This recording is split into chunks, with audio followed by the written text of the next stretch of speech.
Hi everyone. ನಾನು ಇವತ್ತು ಯಾವ ರೀತಿ ಹುಕ್ನ ಉಪ್ಪಟ್ಟಿಗೆ ಸ್ಟಿಚ್ ಮಾಡೋದು ಅನ್ನೋದನ್ನು ಈ ವಿಡಿಯೋದಲ್ಲಿ ಇನ್ ಡೀಟೈಲಾಗಿ ಹೇಳ್ಕೊಡ್ತಿದ್ದೀನಿ.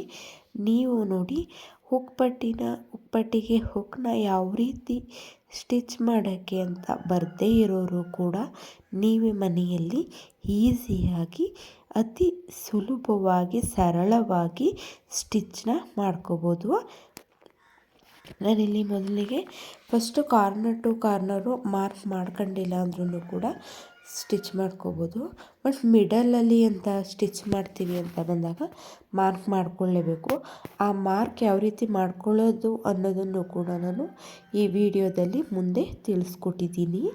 ಹಾಗೆ ಈ ರೀತಿ ಹುಕ್ನ ಈ ರೀತಿ ಹಾಕ್ಕೊಂಡು 4 ಎಳೆ ದಾರನ ತಗೊಂಡು ನಾನು ಸ್ಟಿಚ್ ಮಾಡ್ತಾ ಬಂದಿದ್ದೀನಿ. ಇದು ಫಸ್ಟು ನಾವು ಈ ರೀತಿ ಸ್ಟಿಚ್ ಮಾಡ್ತೀವಿ ಅಂತಂದರೆ 3 ಕಡೆ ಈ ಥ್ರೆಡ್ನ ಪಾಸ್ ಮಾಡಿ ಸ್ಟಿಚ್ ಮಾಡಬೇಕಾಗುತ್ತೆ.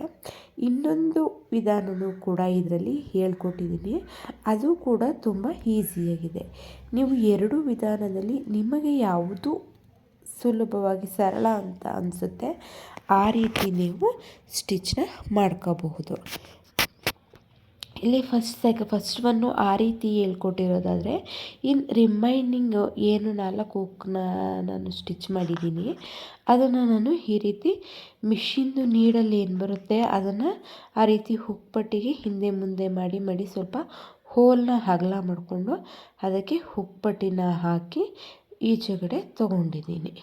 ನೀವು ನೋಡ್ತಾ ಇರ್ಬೋದು ಅದನ್ನು ಯಾವ ರೀತಿ ತೊಗೊಂಡಿದ್ದೀನಿ ಅಂತ ಆಗಿರ್ಬೋದು.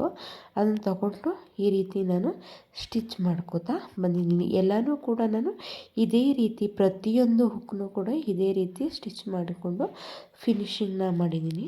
ಇದು ಈ ರೀತಿ ಮಾಡೋದ್ರಿಂದ ತುಂಬ ಚೆನ್ನಾಗಿ ಕಾಣಿಸುತ್ತೆ ಮತ್ತು ಫಿನಿಶಿಂಗ್ ಚೆನ್ನಾಗಿ ಬರುತ್ತೆ.